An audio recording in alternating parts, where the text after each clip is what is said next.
Hey folks, welcome to another edition of the Phillies Talk Daily podcast. I'm Corey Seidman, he's Jim Salisbury. It is Thursday, March 17th. Phillies are right about to begin their Grapefruit League games. A reminder that Saturday is the Phillies' first televised spring training game, 1 p.m. on NBC Sports Philadelphia. That's Phillies Blue Jays with Aaron Nola on the bump.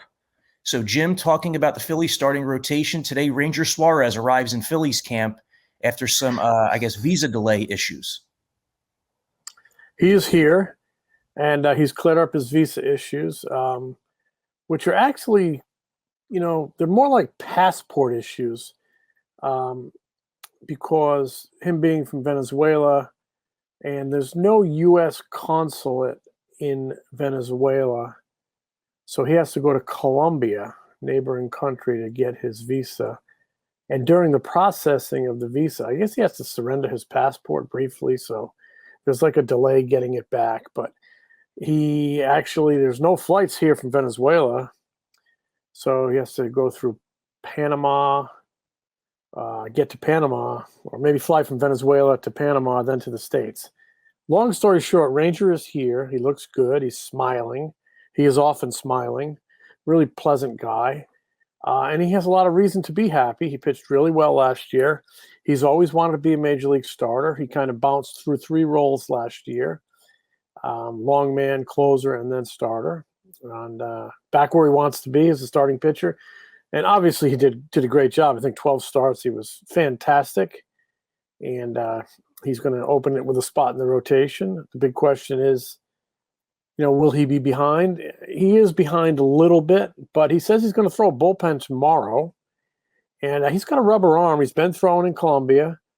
He's, like I said, he's got a rubber arm. He can gear up quick. I could see him, and depending how it goes over the next month, we're going to find out. But I could see him being ready the back half of the first week and maybe an abbreviated start and then turn him loose. But, I think all over baseball, people are curious to watch Ranger Suarez last year. As you see those numbers, strikeouts, the ERA, everything was pretty impressive.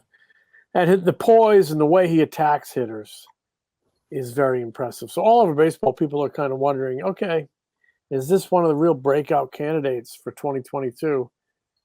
Definitely a guy to watch, and definitely a really, really important guy here for the Phillies. We'll get a look at him on the bullpen mound tomorrow.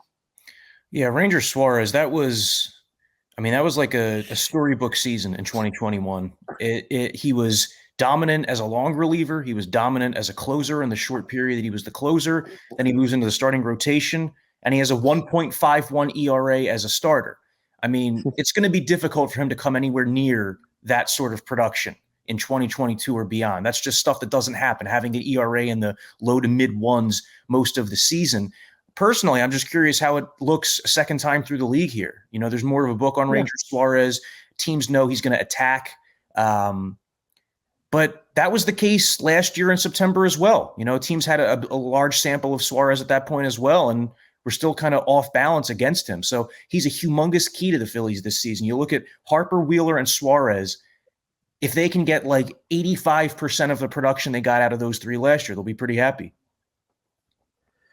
No question, because those three guys all had fantastic seasons. And like we talked about yesterday, Wheeler, not in camp today, still battling the flu. He is gone from being a little behind to definitely behind, so that's a concern.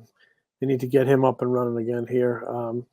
But I still think starting pitching is, once everybody's healthy and up and running, it could be a strong point for the team. Today down here in Clearwater, Kyle Gibson, who's an important guy, he threw a live batting practice session, and just, to explain to the listeners, that's one of the progressions a starting pitcher makes in camp. Guys begin their throwing programs on their own, usually at home.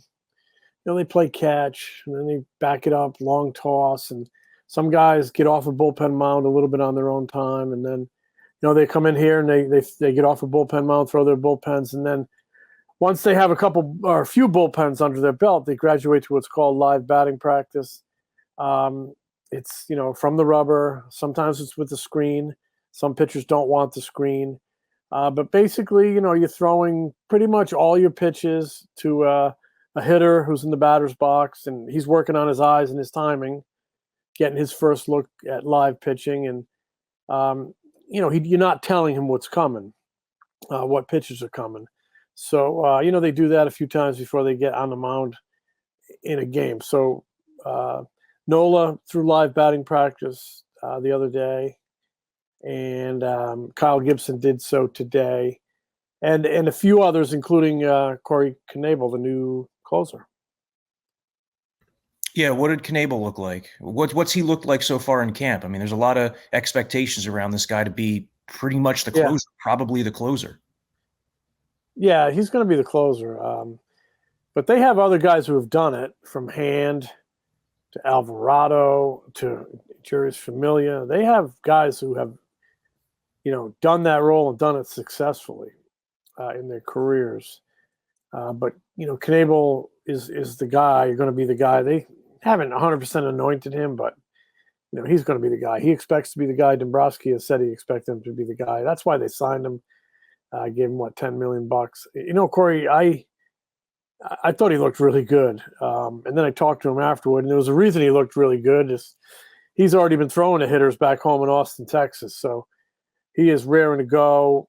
Wasn't sure when the lockout was going to end. So he was with some other pro ball players who live down that area, pitchers, catchers, and he was getting his work in. So he looks really, to me, ahead of schedule. He threw some really sharp power breaking balls, and he was 93 to 96 on the gun, and that's I guess he thinks that's ahead of where he is usually, and there's more in there.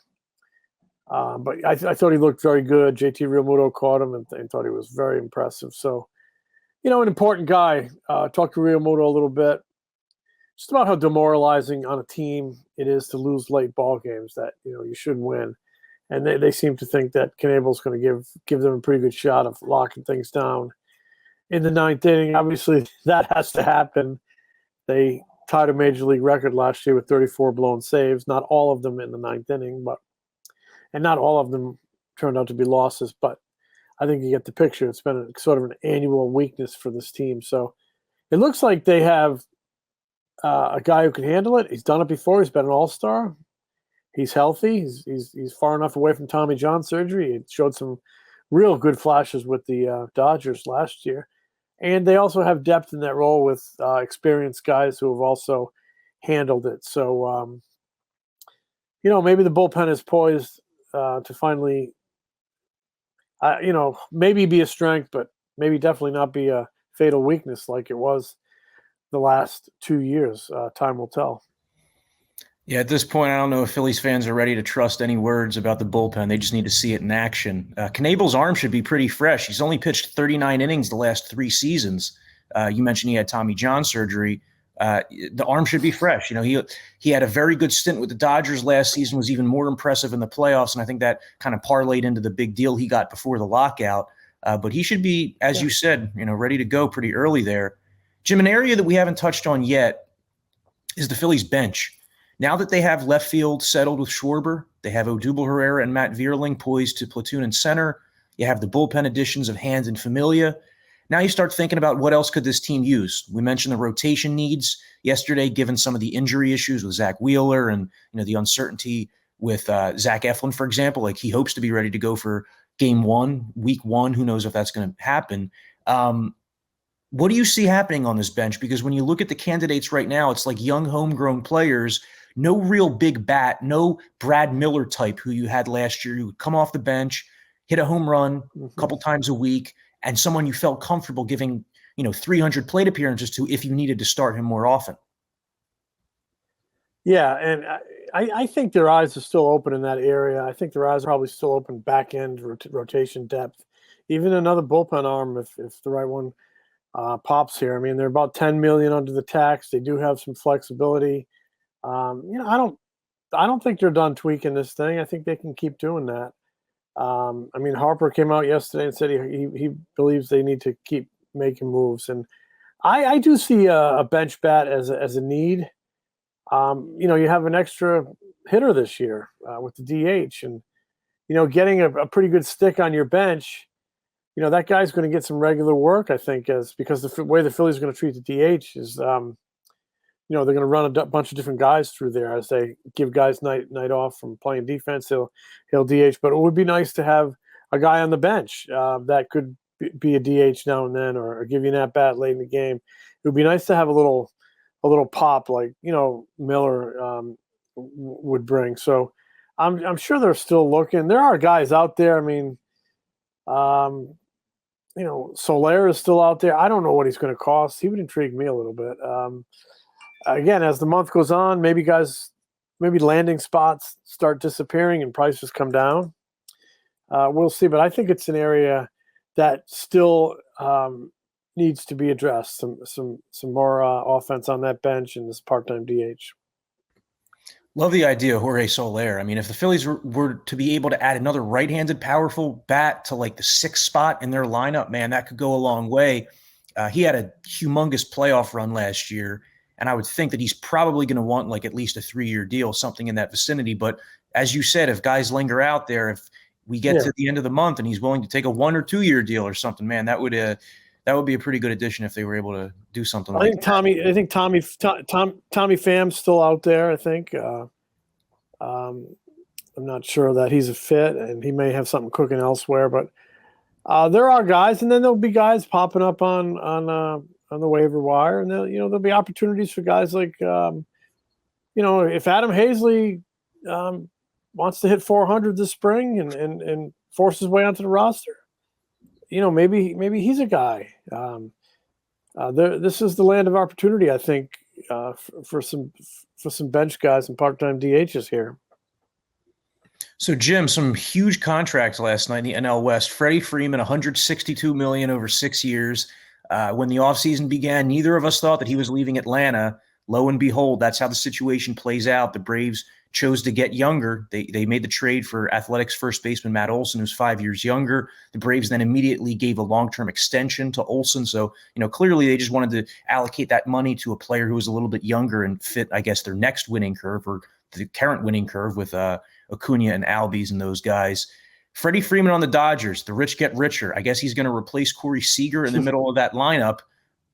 Goodness. I mean, that Dodgers team, it's great on paper. It's probably going to be great in real life too. Yeah. Thunder in that lineup. And Freddie Freeman's, they got a lot of winners in that lineup, and Freddie Freeman is a winner. It's still hard for me to believe Atlanta let him go, but Dodgers, like you said, that's his, he's from Southern California. I'm sure it's a dream come true to play in that stadium and play for that team. And it's good news for the Phillies. He's out of the National League East where he used to kill the Phillies. So I guess I look at the numbers and I'm like, I don't think it's unreasonable for what he's done.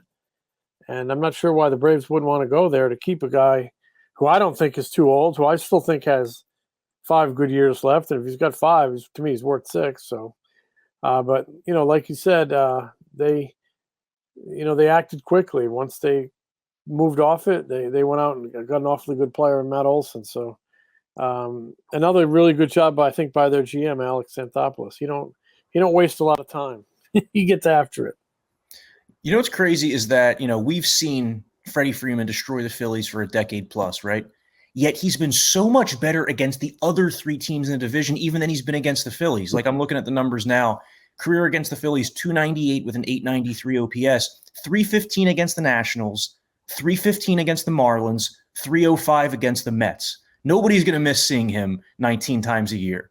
It's going to make those West Coast trips even more difficult than they are. But when the Phillies go down to Atlanta, maybe Matt Olson has a great season. Maybe he has 8 great years in Atlanta, but the Phillies are not upset about that development. The other big move caught a lot of people by surprise. Kris Bryant to the Rockies. Who saw that coming when the offseason began? A Rockies team that traded Nolan Arenado out of that huge contract, got out of that huge contract a year earlier. Let Trevor Story, who's due a mega deal, knowing that they're letting him walk, and then coming back and signing Kris Bryant to this nearly $200 million contract probably upset some Phillies fans. I still got a lot of questions about Bryant yesterday, even after the Kyle Schwarber signing. Kris Bryant in Colorado, what do you think of that? He'll put up a lot of numbers, 81 games a year, and probably beyond because he's a good player. I'm surprised only in relation to Arenado. They just, traded him away. He's third baseman. They signed another third baseman to a big number. Make up your mind. It's a lot of money, but in relation to the Phillies, I really think they got their top choice. And I think in these moments, you really kind of have to look at the actions of a team. In November, the two big guys they sought were Corey Knebel, and their two, primary targets were Corey Knebel and Kyle Schwarber. And they hoped to get both of them in September. They got one in November. They got one of them, and then the lockout came. So it's clear that Schwarber was their priority, and they got it done. I just, unless it was a super short-term deal, I didn't think Bryant was going to happen here, and I'm not sure he wanted to play in Philadelphia. I've heard that rumble. That's a very long commitment to me. It's a big commitment, and I think probably they were more comfortable with the Schwarber commitment. I think Schwarber can really help them in this ballpark and maybe lead off a little bit. But I don't, obviously, I just never thought Kris Bryant was coming here as long as Kyle Schwarber was in play and their number one priority. So that's the Phillies ended up with the guy they wanted. All right, well, that's going to do it for us on this Thursday edition. Sorry, got my days of the weeks mixed up. That is it for this Phillies Talk Daily. We will not be with you Friday or Saturday. Hope to be back Sunday, and then it's going to be 5 days a week all throughout spring training and the regular season. Hope you're enjoying it. Phillies' first televised spring game Saturday afternoon against the Blue Jays. What's up, Jim? Look like you have something to say. I wanted to tomorrow over in Lakeland, the first exhibition game, first Grapefruit League game is Friday. So the home game with NOLA and TV Saturday, but they open tomorrow, Friday, in Lakeland. One of their newcomers, kind of one of the guys who may be up for a job with the team or AAA, Michael Kelly will get the start. And I expect to see Alec Boehm and Bryson Stott get work in that game Friday over in Lakeland, and then the opener on Saturday with Aaron Nola. So I'm sorry to interrupt you, buddy. No, yes, the Grapefruit League games begin tomorrow. The Phillies have just one off day through the entirety of spring training and then 3 off days within their first 36 games of the season. So, as I said the other day, we're going from no baseball at all to as much as you can handle. That's it for this edition of the Phillies Talk Daily. Thanks for listening.